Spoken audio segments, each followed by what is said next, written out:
ایک چھوٹا سا واقعہ امام رضا سے منسوب یہ رب دے رہا ہوں تاکہ انسان کا دل بھی تھوڑا نرم ہو جائے۔ مامون کے زمانے میں ایک مدینے میں لوگوں نے حکومت کے خلاف ایک بغاوت کی تھی، تو اس بغاوت کو خاموش کرنے کے لیے انہوں نے فوجی بھیجے تھے۔ تو ایک فوجی تھا جس کا نام تھا جلودی، مدینے میں ہوئے، انہوں نے بغاوت کو توڑا اور لوگوں کو بہت مارا وہاں پہ، اور جب یہ جیت گئے، غالب آ گئے مدینے کے شہر میں، تو انہوں نے لوگوں کے گھروں کو لوٹنا شروع کیا۔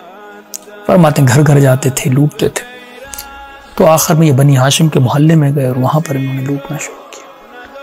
اور وہ بنی ہاشم کی عورتیں جنہوں نے کبھی کسی نامحرم نے ان خواتین کو نہیں دیکھا، عفیف محجبہ خواتین، تو یہ ساری خواتین امام رضا کے گھر میں جمع ہو گئی۔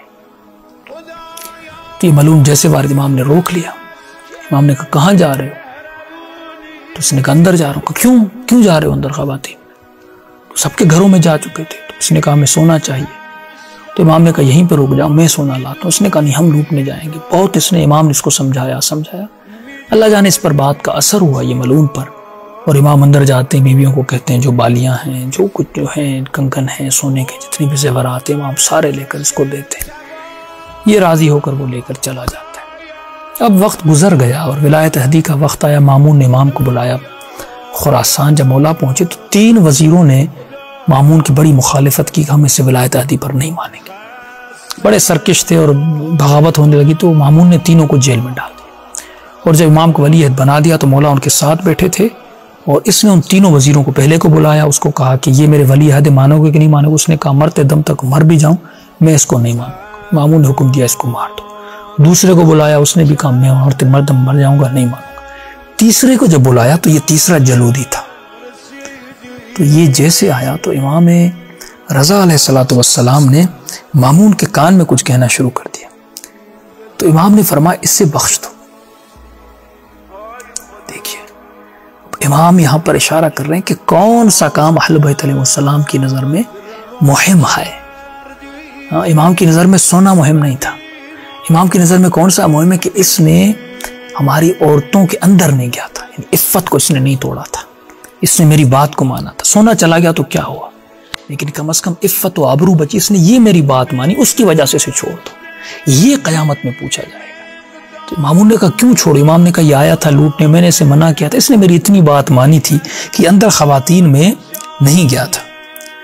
تو جیسے اس نے یہ کہا تو اب یہ جو جلودی تھا اس نے سمجھا کہ یقیناً کیونکہ میں نے اس سے سونا، دیکھیں نا امام کی نگاہ اور اس فاسق کی نگاہ میں کتنا فرق ہے۔ امام کی نگاہ میں سونے کی اہمیت نہیں ہے، اہمیت کیا ہے کہ اس نے خواتین کی عزت رکھی، عفت کا خیال کیا، اندر نہیں گیا، ہماری بات کو مانا، یہ امام کی نگاہ تھی۔ اس کی نگاہ میں سونے کی اہمیت تھی، اس نے سمجھا کہ یقیناً کیونکہ میں نے اس کا سونا چرایا تھا، یہ مامون کو کہہ رہا ہے کہ مامون اس کو قتل کر دو۔ دو نگاہوں کا آپ کو فرق پتہ چل رہا ہے۔ تو مامون نے کہا ٹھیک ہے، کہا کہ یہ بڑا ظالم ہے جو ہے، یہ آپ کو کبھی نہیں مانے گا۔ مام نے کوئی بات نہیں، اس نے وہاں پر ہمارا خواتین کا خیال کیا تھا، لہٰذا اسے بخش دو۔ اب اس نے کہا کہ مامون تجھے اللہ کی عزت اور عظمت کی قسم ہے، اس جلودی نے مامون کو کہا کہ اس شخص کی بات کو مت مان، یہ جو تمہیں کانوں میں کہہ رہا ہے اس کی ایک بات کو۔ اب یہ سمجھ رہا تھا کہ مولا سونے کی وجہ سے کہیں کہ اسے مار دو، یہ میرا اتنا سونا چرا کے لے گیا، لیکن نہیں، امام کی نظر میں اہمیت کس چیز کی ہے؟ بما یشغلنی، وہ کام امام کی نظر میں اہمیت رکھ رہا ہے، اس کام میں اصلاح امام دیکھ رہے ہیں کہ جس کام میں عفت بچی تھی۔ تو اس نے کہا مامون تجھے اللہ کی عزت و عظمت کا قسم ہے کہ یہ جو کہہ رہا ہے شخص نا، اس کی بات کو نہیں مان۔ مامون نے کہا کہ اب میں واقعاً اس کی بات کو نہیں مانوں گا، اور کا جا کر اس کو قتل کر دو۔ تو عزیزان محترم، انسان کہہ سکتا ہے اپنے امام سے کہ مولا رضا علیہ السلام یہ دشمن تھا، لیکن اس نے آپ کی ایک بات مانی تھی، اس کی وجہ سے آپ نے اس کو بخش دیا۔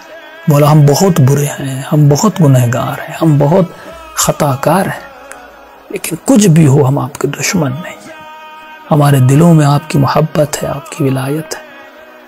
تو جب آپ اس کو بخش سکتے ہیں تو یقیناً جن کے دلوں میں آپ کی محبت ہے آپ ان کو بھی بخش سکتے ہیں۔ پروردگارا اہل بیت علیہ السلام کے صدقے میں ہم کو ایسا بنا جیسا ہمارے امام زمانہ میں دیکھنا چاہتے ہیں۔ ہم سب کو فرامین اہل بیت پر عمل کرنے کی توفیق نصیب فرما۔ السلام علیکم ورحمۃ اللہ وبرکاتہ۔